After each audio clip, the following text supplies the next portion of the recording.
Halo Bu Irma, pada kesempatan hari ini kami Grup 8 akan mempresentasikan Artificial and Machine Learning.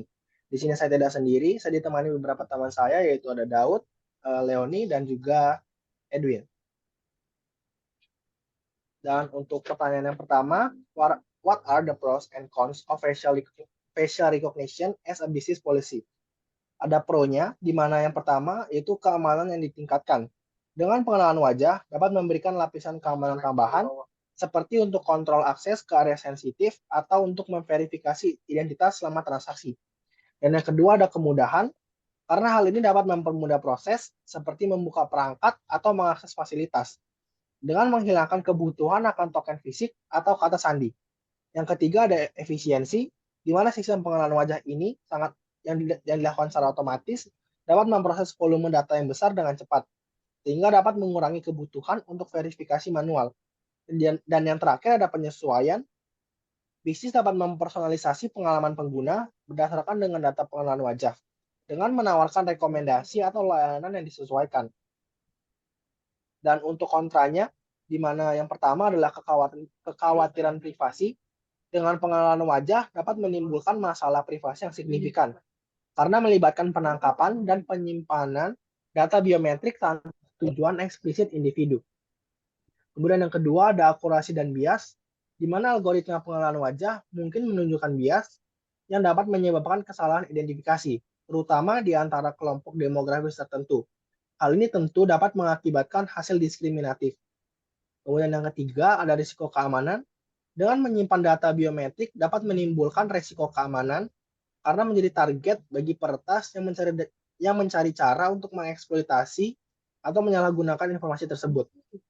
Dan yang terakhir tentunya ada tantangan hukum dan regulasi, di mana tentunya banyak yuridiksi yang telah memperkenalkan atau sedang mempertimbangkan regulasi tentang penggunaan teknologi pengenalan wajah, karena dapat menimbulkan kekhawatiran tentang privasi dan hak sipil.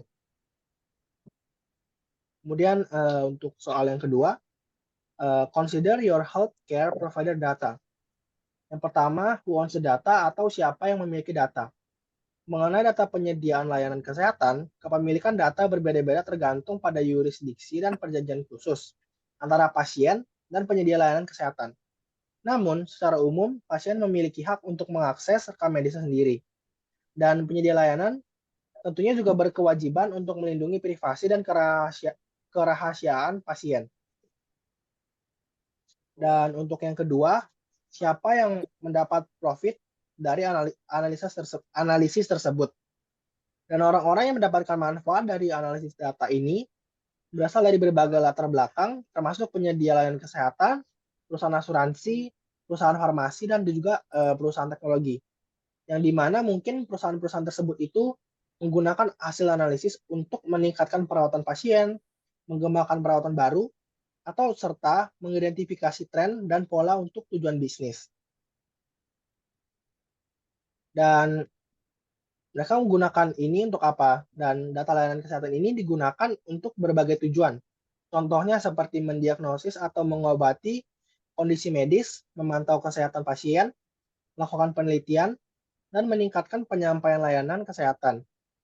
Penyedia layanan kesehatan juga dapat menggunakan analisis data tersebut untuk mengidentifikasi pasien yang memiliki risiko tinggi, mengelola kesehatan populasi, dan mengoptimalkan alokasi sumber daya.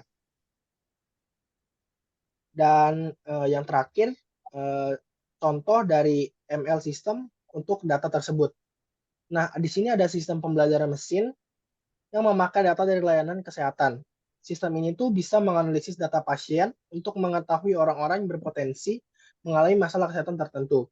Misalnya, sistem tersebut bisa melihat sejarah kesehatan hidup seseorang, informasi tentang siapa mereka, dan bagaimana gaya hidup mereka untuk memperkirakan risiko mereka terkena penyakit, seperti diabetes atau masalah jantung.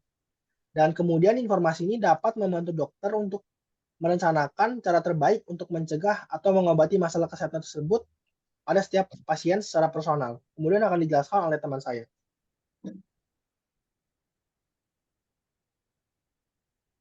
Oke, untuk pertanyaan yang ketiga ada you are a passenger in Reta autonomous vehicle that is a pedestrian who or what has the liability for the accident. Support your conclusion. Pada kasus autonomous vehicle yang menabrak pejalan kaki, untuk menentukan siapa yang akan bertanggung jawab akan rumit dan berbeda-beda tergantung berbagai faktor. Tanggung jawab dalam kecelakaan yang melibatkan beberapa pihak, seperti penyewa kendaraan, penyedia layanan penyewaan, ataupun produsen kendaraan. Boleh tolong di next?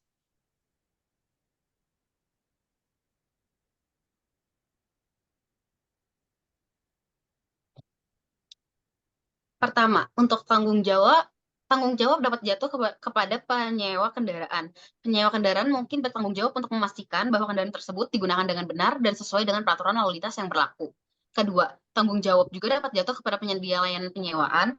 Jika penyedia pelayanan penyewaan gagal menyediakan kendaraan yang aman dan berfungsi dengan baik, atau jika ada kegagalan sistem yang disebabkan oleh kesalahan penyedia layanan, mereka mungkin dapat bertanggung jawab atas kecelakaan tersebut. Dan yang ketiga, tanggung jawab dapat jatuh kepada produsen kendaraan otonom. Ada kemungkinan bahwa kegagalan sistem atau cacat pada kendaraan tersebut menjadi penyebab kecelakaan. Namun, penting untuk dicatat bahwa tanggung jawab dalam kecelakaan yang melibatkan kendaraan otonom yang disewa masih menjadi subjek perdebatan dan penentuan hukum yang sedang berkembang. Keputusan akhir mengenai tanggung jawab dalam kasus-kasus seperti ini akan melibatkan pengadilan, pembuat kebijakan, dan regulator yang akan mempertimbangkan berbagai faktor, termasuk hukum yang berlaku dan bukti yang ada. Oke, boleh tolong di next.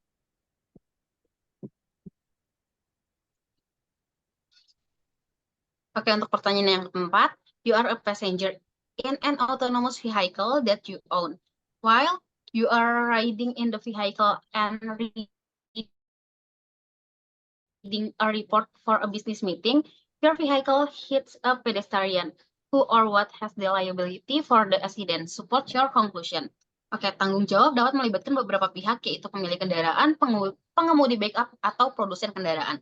Pertama, tanggung jawab jatuh kepada pemilik kendaraan. Sebagai pemilik kendaraan, bertanggung jawab untuk memastikan bahwa kendaraan tersebut berada dalam posisi yang baik dan aman, dan sesuai dengan peraturan lalu lintas yang berlaku.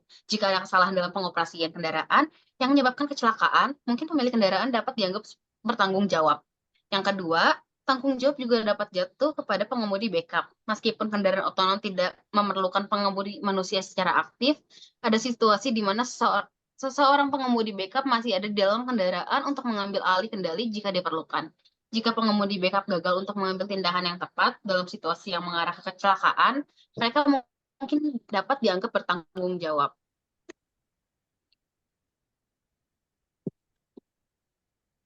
Dan yang ketiga, tanggung jawab dapat jatuh kepada produsen kendaraan. Dalam kasus kecelakaan yang melibatkan kendaraan otonom, ada kemungkinan bahwa kegagalan sistem atau cacat pada kendaraan tersebut dapat menjadi penyebab kecelakaan. Dalam hal ini, produsen kendaraan mungkin dapat dianggap bertanggung jawab dalam kecelakaan yang melibatkan kendaraan otonom yang masih menjadi subjek perdebatan dan penentuan hukum yang sedang berkembang. Keputusan akhir mengenai tanggung jawab dalam kasus-kasus seperti ini akan melibatkan pengadilan, pembuat kebijakan, dan atas kecelakaan tersebut berdasarkan tanggung jawab produk, namun penting untuk dicatat dan diingat regulator yang ada untuk mempertimbangkan berbagai faktor, termasuk hukum yang berlaku dan bukti yang ada.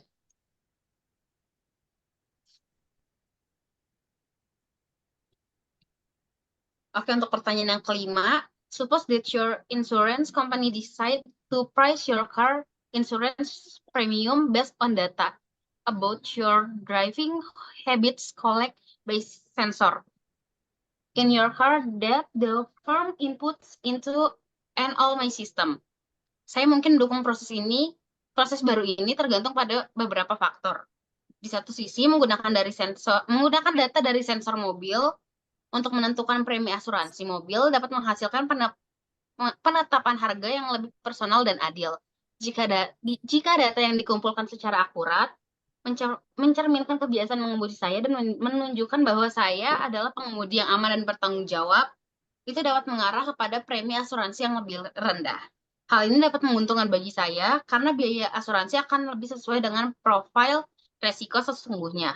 Di sisi lain, ada kekhawatiran tentang privasi dan keamanan data. Pengumpulan data tentang kebiasaan mengemudi saya menimbulkan pertanyaan tentang bagaimana data tersebut akan digunakan dan disimpan dan dilindungi. Penting untuk memastikan bahwa perusahaan asuransi memiliki kebijakan privasi yang ketat dan langkah-langkah keamanan yang kuat untuk melindungi data yang dikumpulkan. Pada akhirnya, sikap saya terhadap proses baru ini akan bergantung pada detail spesifik tentang bagaimana data dikumpulkan, digunakan, dan dilindungi, serta manfaat dan kerugian potensial bagi saya secara individu.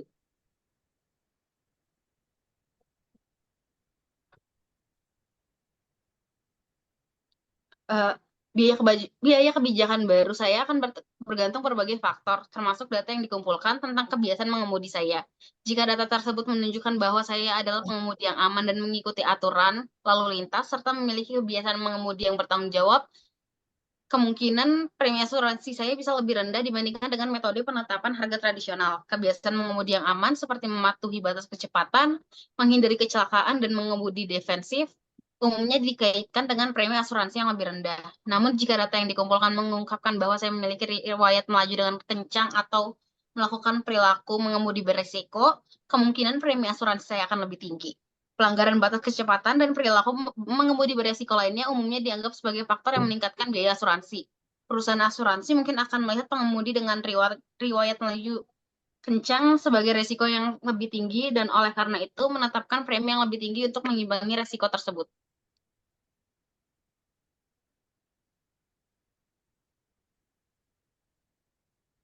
Oke, untuk yang kedua, penting untuk dicatat bahwa dampak spesifik terhadap biaya kebijakan saya akan tergantung pada model penetapan harga perusahaan asuransi dan bobot yang diberikan kepada berbagai perilaku mengemudi dan faktor resiko. Setiap perusahaan asuransi memiliki algoritma dan kriteria sendiri dalam menentukan premi berdasarkan data yang dikumpulkan. Secara keseluruhan, biaya kebijakan baru saya akan tergantung pada data yang dikumpulkan tentang kebiasaan saya mengemudi, dan apakah data tersebut menunjukkan perilaku mengemudi yang aman atau beresiko? Kebiasaan mengemudi yang aman umumnya dikaitkan dengan premi asuransi yang lebih rendah, sedangkan perilaku mengemudi beresiko seperti melaju kencang dapat mengakibatkan premi yang lebih tinggi. Oke, next.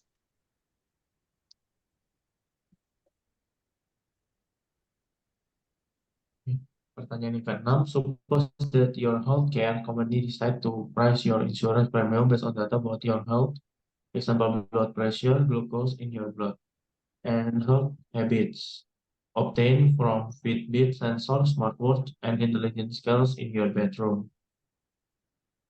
Pertanyaan pertama, there are both pros and cons to consider with this new pricing system. Prosnya, rewarding healthy behavior, lower premium for those who exercise regularly, eat well, and maintain good sleep hygiene, could incentive healthier lifestyles.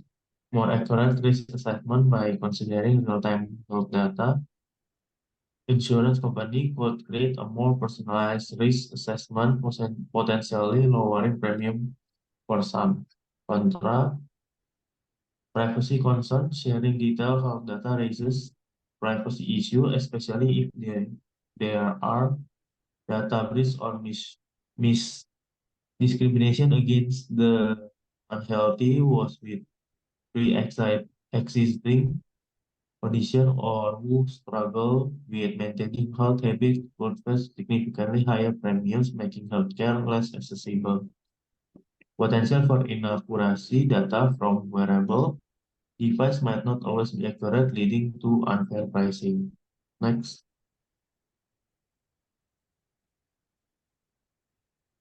Would the cost of new policy be in your favor? Why or why not? For example, what if you were under stress at your job and blood pressure increase? Pros, rewarding healthy behavior, lower premium for those who exercise regularly, eat well, and maintain good sleep hygiene, good intensities lifestyle. More accurate risk assessment by considering real-time health data. Insurance companies could create more personalized assessment. Privacy privacy concerns, sharing detailed health data raises privacy issue, especially the database issue. Potentially for inaccuracy data from wearable device might not always be accurate. Next.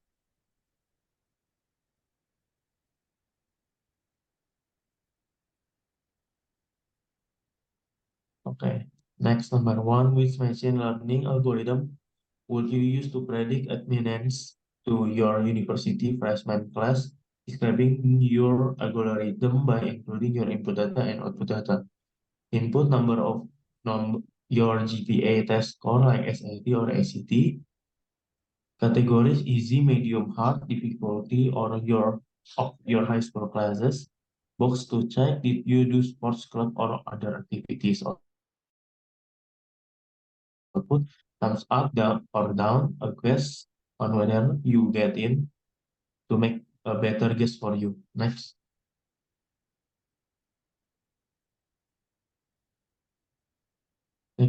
Number 2, which machine learning algorithm would you use to identify an image as a dog or a cat? Describe your algorithm by including your input data and output data.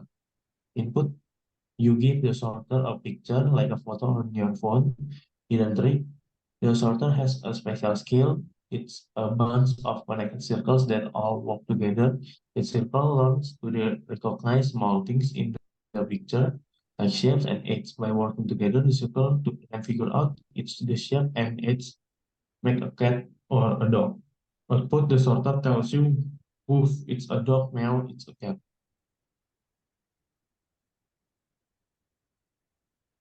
Nomor 3, which machine learning algorithm would you use to predict the weather? Hence, first define what predicting the weather means. Describe your algorithm by including your input data and output data. Di sini ini predicting the weather ini maksudnya itu predicting the weather apa yang akan terjadi di masa depan atau the future by looking at current situations. Seperti ya, jadi kita tuh melihat apa yang sedang terjadi sekarang dan juga informasi yang berproses sekarang. Jadi algoritma yang bakal saya pakai ini adalah machine learning system yang dimana input datanya itu adalah an array of features including temperature, pressure, humidity, dew point, precipitations, and rainfall. Jadi itu seperti kayak suasana, cuaca, dan seperti itu kita bisa berpredik apa yang terjadi di masa depannya. Upload data itu temperatur untuk hari ke besoknya.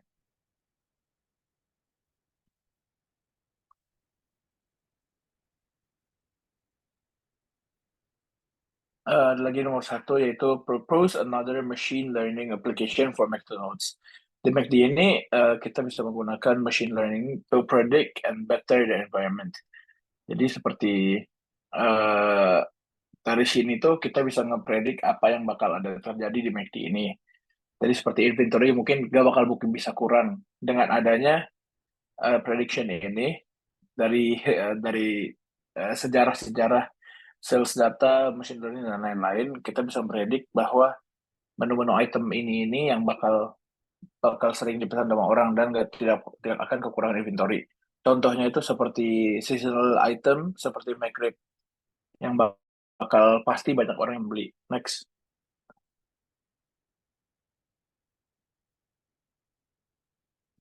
Lalu kedua ada discuss the potential problems that machine learning application can pose for McDonald's. Jadi sebenarnya ada beberapa nih, seperti nomor 1 ada data privacy and security, di mana machine learning ini